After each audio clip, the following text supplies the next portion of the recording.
Imagine somebody saying this about your hometown in the city you grew up in. Quote unquote, everybody forgot about Lowndes County, even God. I think that single quote right there, it says enough about the area. To even make it out of that county and be somewhat successful, the odds are slim to none and it's almost impossible. But however, with that being said, a 5-star recruit that goes by the name of JD Davison, he's making history and he's beating the odds. We hear the phrase and the quote, got it out the mud and got it out the trenches all the time. But JD Davison literally got it out the mud. He grew up in not just one of the poorest counties in his state, but one of the poorest counties in the entire country. A lot of us, and most of us, we know how good he is at basketball, and we know that part of his story. But there's a lot that went on behind the scenes, and there's more to his story than you think. He has one of the most unreal and inspirational basketball stories you will ever see or hear about. And in today's video, I'm here to tell you the story and the rise of JD Davison. JD is one of the most explosive and the best basketball players in his class, and he's arguably one of the best prospects to ever come out of Alabama. All everybody sees is his 30-point performances and him winning all these awards, but what you didn't see behind the scenes was that he had to struggle to get to where he is today. JD grew up in Lowndes County, Alabama, and he played his high school basketball at Calhoun High School. It's a very small community and small county. It's been reported that there's only 9,974 people. Listen to this because I thought this was crazy. A sociologist known as Arthur went down there and he described this place as quote unquote richest soil and the poorest people. I guess you gotta give the dude credit because he was very transparent in his statement. He was holding nothing back and he didn't care to hurt the people's feelings there. He wasn't trying to hurt their feelings, he was just being honest. The place where JD grew up and the entire county, it's rough, and I'll leave it at that. To put it more into detail, there was a survey on this county in 2017, and the survey concluded that it was one of the most poverty-ridden places in the entire world. Not the state, not the country, but the entire world. I hate reading long quotes and I rarely put them in this video, but this one is important and please listen because it gives you an idea of what's going on. Here's what a person had to say about this county and it's really eye-opening. I traveled to a lot of places in the US where poverty jumps out behind every corner. But Lowndes County is one of the bleakest and most determiningly neglected counties once one gets out of the city area and into the rural parts. The state government spends very little in order to improve the dismal standard of living of many residents, and the local government is too poor to make a difference. I found it very puzzling that the United States still pretends that it is an equal land of opportunity for all when it opts to do nothing at all to improve the grim conditions in which so many live in Lowndes County. Wow, that's completely unbelievable and unacceptable when you read something like that, and it's really sad that nobody's helping this place out. There's no other words to describe that quote. It's sad. As bad as it sounds for this county and as bad as it's been, there's a bright side and there was a diamond in the rough. And that diamond is no other than JD Davison himself. I hate to throw this label out there, but he is literally a superhero of this town. They never really had a player like this or a guy in general to come out of there and be successful, and it may never happen for a long time. Ironically, when that survey was brought out talking about how bad this county is, that was when JD was a freshman playing for his varsity team. And for his freshman season 2017 through 18, in 25 games played, he averaged roughly 14 points per game, 6.3 assists, and 7 rebounds. Most people think this guy was always regarded as a top player his entire life, but that wasn't the case. He was a great freshman player, but he still wasn't getting all that recognition that eventually would come. And I know what you're sitting there thinking, well, it probably happened his sophomore year. And not exactly. Flash forward in time to his sophomore season, he jumped up his stats to 18.5 points per game, 5.8 assists, and 8 rebounds. He was making a name for himself, and people around the area, they knew who he was, but it wasn't on a national scale just yet. But that would quickly change. I feel like every big player, they always have that one year where they improve dramatically and it's their breakout year. And for Davison, that's exactly what happened. What makes it so impressive is that he was already really good, so nobody thought he could get that much better, but he did. I could go on and on about his play and performance. I'll just let you hear these numbers because they're ridiculous. As a junior, yes, just a junior, he averaged a whopping 34 points per game. Remember, as a sophomore, he averaged 18.5. So as a junior, he almost doubled his points. That's utterly ridiculous. There's no other way to describe it. It's a perfect case and example of preparation meeting a great opportunity. All of the hard work he put in as a kid, it finally paid off in that one big season. As a junior, he was reaching his prime and peak of his physical aspect because he could jump out of the gym. He wasn't the greatest shooter in the world, I'm not gonna lie, but he shot good enough to make the defense be honest. But however, with all that good stuff being said, there was one problem that came with this, and it's almost normal. Anytime you have a fantastic player playing at a not so great school, everybody wants them to transfer and they expect him to transfer to a powerhouse program. This was the exact case for JD, and there was a lot of pressure on him because for him to succeed and get to the next level and be a 5-star recruit and get more recognition, he did need to go to a big time school. I hate when people get mad at a player trying to better themselves and have a better opportunity because it's a business decision. That's why you see all these great players go to Montverde Academy and IMG because it's better in the long run. The coaching staff at these private schools and the powerhouses, they have connections with colleges and the NBA, whereas for schools like JD, they don't necessarily have that. Then also too, you gotta look at it from this standpoint. The county and the school he was playing for, they don't have the best equipment to help him improve his game. It's not really that big of a deal at the end of the day, but some people think it is, but it's worth talking about. With all this pressure and all the questions building up, JD shut down the rumors fairly quickly, and here's what he had to say. One of my personal quotes is, small town, big dreams. And where I'm coming from, you don't have a basketball, no basketball hoops, no gym, so you have to hoop outside. I didn't have a lot, so I just grew up from nothing. Also later adding, I love Lowndes County. This is where I grew up, all my family is here.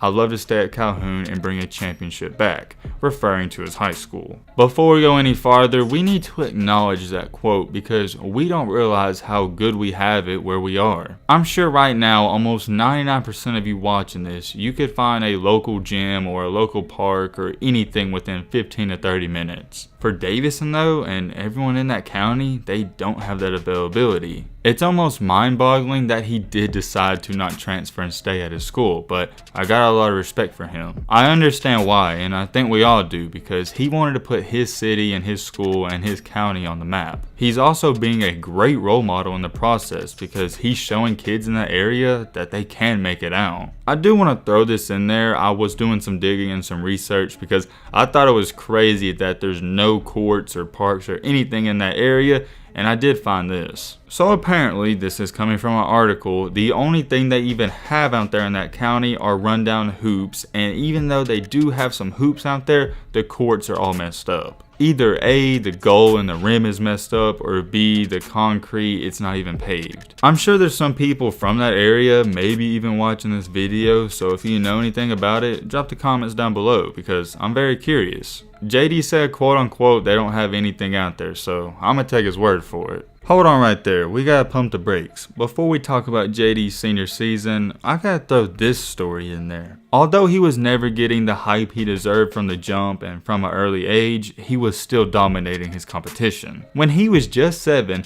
he was playing with 11-year-olds and he won MVP of his division. Here's what JD's mom herself had to say. Sports is in their veins. Talking about her sons, it's almost like it just came naturally, and to see them all rub off on JD, they were very hard on him. It's amazing. I wanted to share that because I thought that was very unique and a great aspect to this story, but let's get back on track to the current date. Or not our current date, but the current date of this story. This doesn't just apply for basketball, and I want you to really let this sit in with you if you're where you're not want to be at in life. Your life can change in 1 year so much, and I don't think you guys understand that. Whether you're chasing a dream goal or playing sports, it literally can change and flip dramatically. And for Davison, this was the exact case. He went from being unranked in the summer of 2018 to being ranked in the top 50 of his class by the end of the summer of 2019. So basically, in other terms, if you didn't quite get that, he was unranked and relatively a nobody in 2018.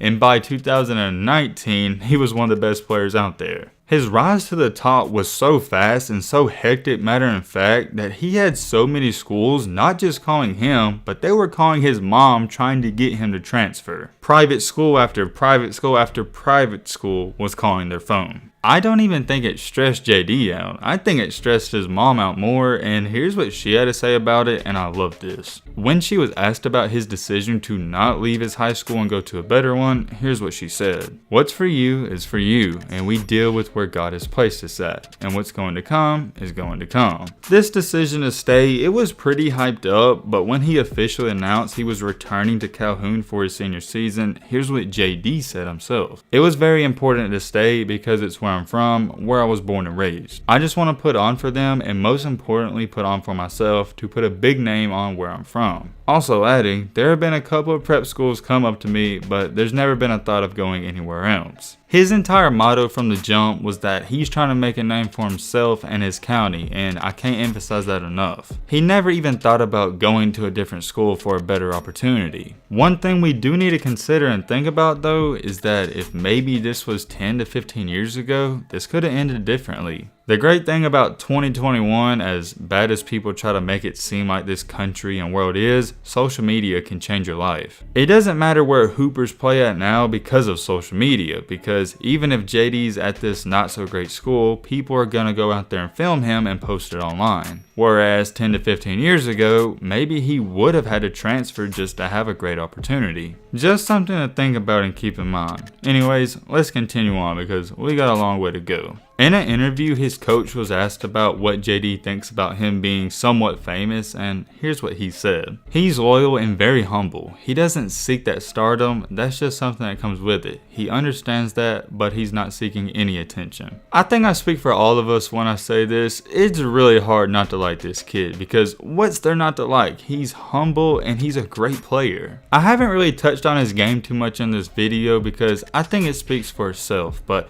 listen to what a coach had to say about his game. This was his AAU coach. He said, I've had Devin Booker and all these other talented kids, but I've never had someone that does everything like that. He defends, he rebounds, he can score. He's athletic, he can see the floor like no other guy we've ever had. That's some pretty high praise coming from a coach who did, matter of fact, coach Devin Booker. One of his coaches also said that, quote unquote, I see him as being a lottery pick right now in his class, and nothing is going to stop him from being a one and done, and a NBA All-Star is his ceiling. I mean, when you look at it and break down his game, it's hard to say that that won't happen. JD was asked about his game and what he thought about his potential, and here's what he had to say, and I thought this was very intriguing. There's no ceiling for me. I have to just keep going up and up, and I just have to keep working hard to get to where I want to be. Once again, another humble and another great answer. Obviously, when you have a kid like this coming out of an area that was really poor, things get a little surreal. Especially for the family, because let's not beat around the bush, they understand that JD has the potential to change their life. His mom was asked about the entire situation, and here's what she had to say.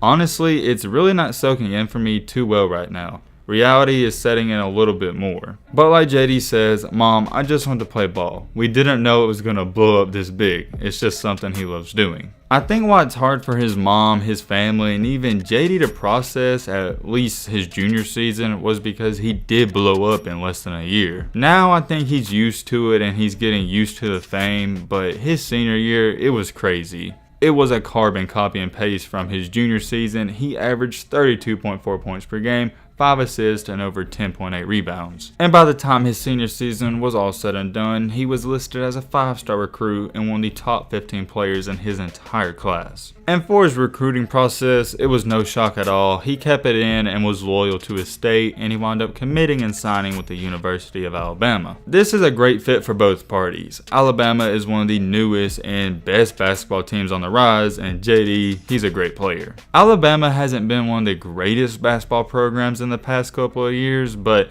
oddly strange enough, they're good at getting point guards to the NBA. In just the past couple of years, they've got Colin Sexton and Kira Lewis to the NBA, and now it looks like they're going to get Javon Quinterly to the NBA next year, and maybe JD Davison too. The only, and I mean the only thing that is going to hurt JD at all and stop him from achieving his dream and achieving his goal is his shooting ability. I'm not saying he's a bad shooter. We all know he's an athletic freak. He's one of the most athletic point guards we've seen in a minute. But if he doesn't shoot good, that may hurt him. It's the way the NBA's flowing. If you can't shoot the 3 ball, it's really hard for you to get there and succeed. As good as an athlete he is, if I think he can shoot maybe just 32 or 31%, he'll get to the NBA without a problem. In high school, he didn't have to shoot that much because he could drive to the goal and dunk over or through or just on anybody he wanted to. In college though, it's going to be a little, well, not a little, but a lot of different. He will now be facing other 4 and 5 star recruits on a nightly basis, and they're not going to let him do all that stuff. I haven't seen no one stop him yet, but that's high school basketball. I will say this, I am very curious to see how he does on the college level. Just for him to be doing what he's doing, he's really a champion of life and he's beat the odds, but he's not satisfied with just making it to college and getting out of that county.